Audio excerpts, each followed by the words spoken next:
Assalamualaikum warahmatullahi wabarakatuh. Halo semuanya, kembali lagi bersama saya Nita Aprilia. Saya berasal dari SMKN 11 Bandung. Saya berada di jurusan TKJ. Nah teman-teman, di video kali ini saya akan membahas tentang networking model atau model jaringan komputer. Mungkin di antara kita pernah ada yang bertanya, bagaimana sih sebenarnya data bisa terkirim dari satu perangkat ke perangkat lain? Kenapa pesan bisa sampai dengan tepat dan cepat? Nah, semua itu tidak terjadi begitu saja. Ada sistem dan aturan yang mengaturnya, dan itulah yang disebut networking model. Networking model itu adalah konsep atau gambaran dasar dalam arsitektur jaringan komputer. Fungsinya sebagai standar atau pedoman supaya perangkat yang terhubung dalam satu jaringan bisa saling berkomunikasi dengan benar. Jadi, networking model ini menjelaskan langkah-langkah bagaimana data dikirim, diterima, sampai diproses dari satu perangkat ke perangkat lain. Dengan adanya model ini, proses komunikasi data jadi lebih terstruktur dan tidak asal-asalan. Jaringan komputer itu bisa sangat kompleks dari perangkat-perangkatnya, media penghubungnya, sampai aplikasi yang berjalan di dalamnya. Dan disinilah fungsi networking model tersebut. Perannya adalah untuk memisahkan fungsi-fungsi jaringan komputer. Gimana sih caranya? Caranya adalah dengan membuat beberapa lapisan fisik hingga non-fisiknya. Pada setiap lapisan terdapat kumpulan-kumpulan aturan yang harus diikuti oleh setiap komponen agar dapat saling berkomunikasi dengan komponen yang lainnya. Dengan demikian dapat kita sederhanakan bahwa tujuan dibuatnya networking model adalah sebagai acuan aturan yang harus diikuti oleh pembuat perangkat. Nah, dalam pembahasan kali ini, saya akan menjelaskan model jaringan yang paling sering digunakan, seperti OSI model dan TCP atau IP model, beserta fungsi setiap lapisannya dengan bahasa yang mudah dipahami. Jadi, simak video ini sampai selesai, supaya kita bisa lebih paham bagaimana proses komunikasi data terjadi di dalam jaringan komputer. Nah, selanjutnya di sini ada terdapat gambar. Kita bisa lihat kan perbedaannya antara kiri yang nggak pakai model dan yang kanan yang memakai model. Yang kiri itu namanya chaos networking, maksudnya semua proses kayak aplikasi, enkripsi, alamat server, pengiriman pesan, sampai kabel, dan angka 1 dan 0 itu semuanya tuh kayak nggak tersusun. Gak ada urutan yang jelas juga, jadi kalau ada masalah susah banget nyarinya di bagian mana, intinya ribet dan susah dipahami. Nah, sedangkan yang kanan itu namanya networking atau biasa disebut OSI 7 layer model. Di sini semuanya sudah disusun rapi dalam beberapa layer atau lapisan. Dan kalian bisa lihat di sini, di situ ada 7 lapisan atau layer. Mulai dari paling bawah yaitu ada physical, data link, network, transport, session, presentation, dan application. Dan setiap layernya punya tugas masing-masing, jadi kerjanya terstruktur dan gak tumpang tindih. Bagian bawah lebih ke hardware, kayak kabel dan pengiriman sinyal. Bagian atas lebih ke software, kayak aplikasi dan pengolahan data. Karena sudah dibagi-bagi begini, jaringan jadi lebih gampang dikelola, dipahami, dan diperbaiki kalau ada error. Dan networking model bukan hanya untuk vendor, kita juga sebagai pengguna lebih dimudahkan dalam memahami.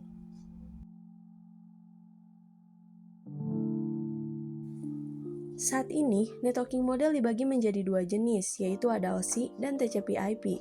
Networking sekarang kebanyakan menggunakan TCP/IP model, dikarenakan TCP/IP dianggap lebih sederhana dibandingkan OSI model. Sebaliknya, OSI model lebih kompleks, maka sering digunakan untuk kebutuhan pembelajaran. Nah, kenapa sih networking sekarang kebanyakannya menggunakan TCP/IP model dibanding OSI model? Karena TCP/IP model dianggap lebih sederhana dan lebih praktis, seperti internet yang kita pakai setiap hari. Model ini mengatur bagaimana data dikirim dari satu perangkat ke perangkat lain melalui jaringan, mulai dari proses pengiriman sampai data diterima dengan benar. Nah, kenapa sih OSI model bisa dibilang sebaliknya? Karena OSI model berbeda dengan TCP/IP.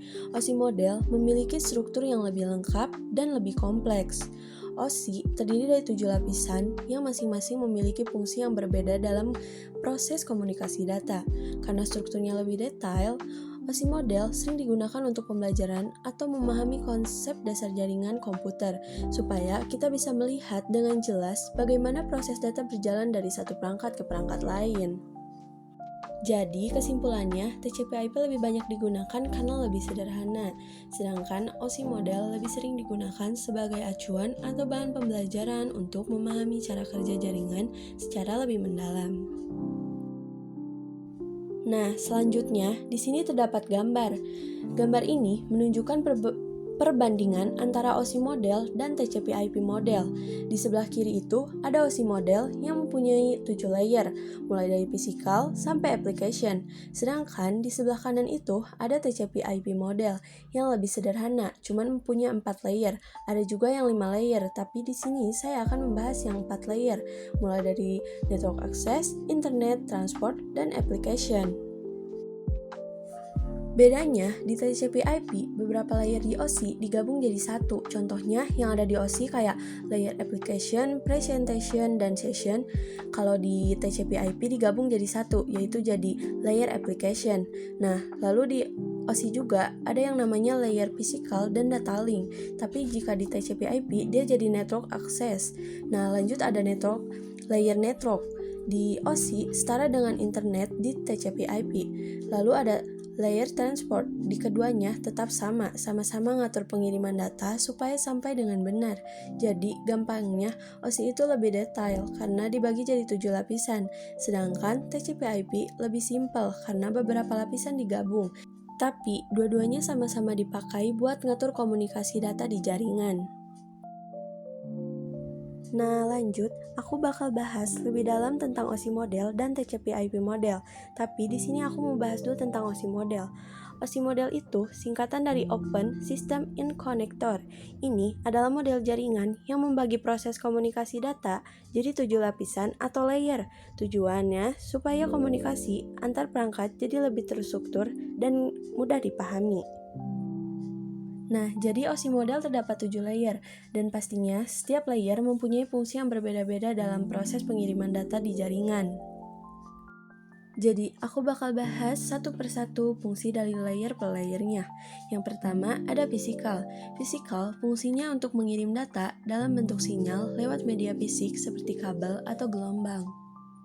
Layer kedua, ada data link.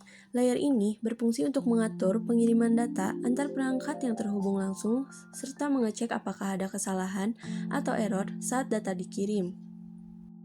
Lanjut, layer ketiga, ada network. Network fungsinya untuk menentukan alamat seperti IP address dan memilih jalur terbaik supaya data sampai ke tujuan. Nah, lanjut layer keempat, yaitu ada transport. Layer ini memastikan data terkirim dengan lengkap, urut, dan tanpa kesalahan. Di layer kelima ada session. Session fungsinya untuk mengatur, membuka, dan menutup sesi komunikasi antar dua perangkat. Lanjut, layer keenam ada presentation, yaitu untuk mengatur format data, melakukan enkripsi, dan menerjemahkan data supaya bisa dipahami sistem penerima. Dan lanjut, ada layer terakhir yaitu application, yaitu untuk menyediakan layanan jaringan untuk aplikasi yang kita gunakan seperti browser atau email.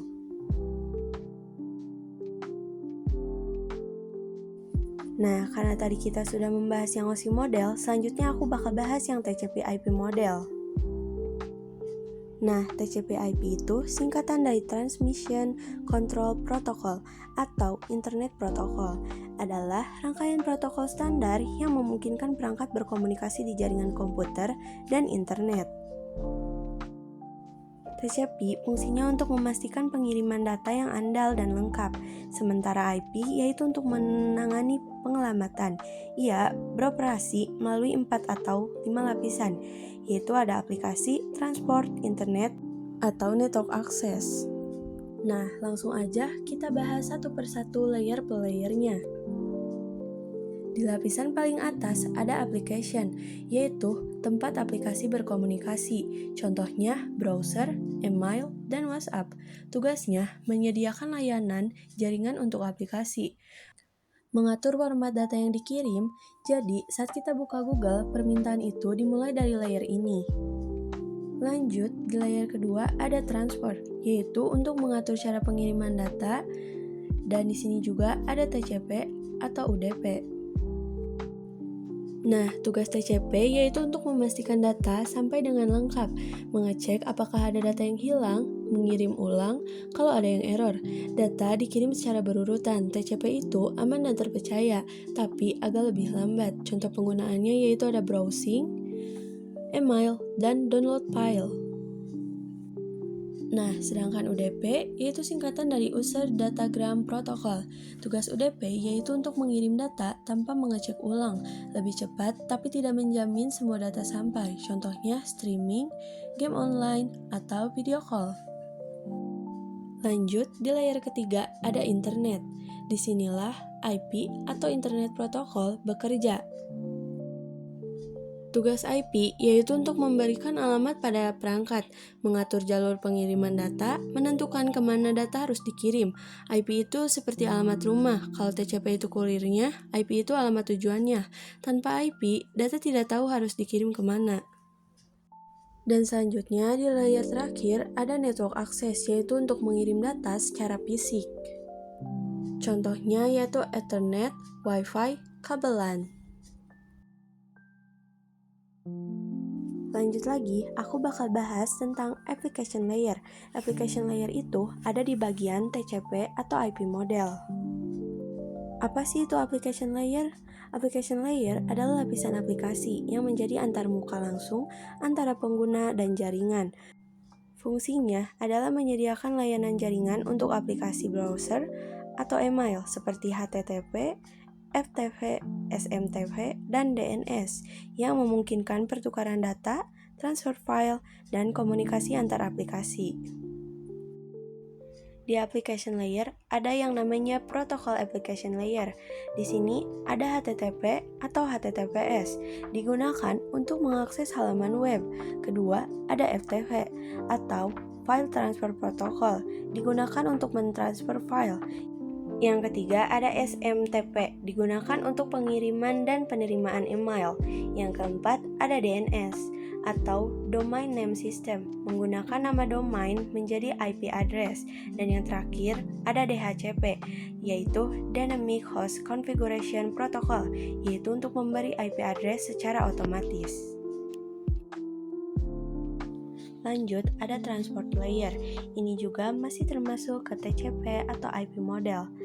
Nah, transport layer bertanggung jawab atas pengiriman data ujung ke ujung atau end-to-end secara andal dan efisien antara aplikasi, dengan fungsi utama memecahkan data menjadi segmen, penomoran urutan, kontrol arus, dan pemeriksaan kesalahan. Protokol utamanya adalah TCP dan UDP. TCP atau Transmission Control Protocol yaitu protokol berorientasi koneksi yang andal, memastikan data sampai secara utuh dan berurutan. Lalu UDP atau User Datagram Protocol yaitu protokol connectionless yang mengutamakan kecepatan daripada keandalan, cocok untuk streaming video. Nah, lanjut lagi ada network layer.